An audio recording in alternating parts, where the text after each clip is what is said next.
Πώς με κόβεις? Άμπαλος είσαι. Να σας πω κάτι. Ο πατέρας μου λέει πως τα πράγματα είναι δύσκολα. Κάτσε να τα πούμε, ρε Γριάρη. Δίκιο έχει ο πατέρας σου.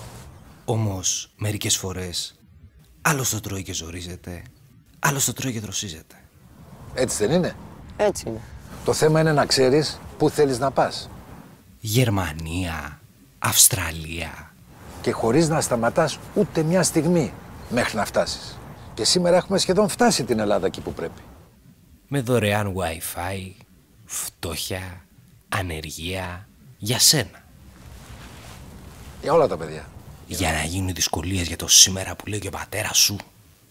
Και δικές σου δυσκολίες αύριο. Οπότε μην ανησυχείς, συνέχισε να προπονείσαι και εμείς θα συνεχίσουμε να δουλεύουμε. Γιατί για να παίξει μπάλα μια χώρα, όπως και μια ομάδα, πρέπει να έχει γήπεδο. Και εμείς της το φτιάχνουμε το γήπεδο, καλοκαιρινό. Αυτή είναι η αλήθεια. Πες το στον πατέρα σου.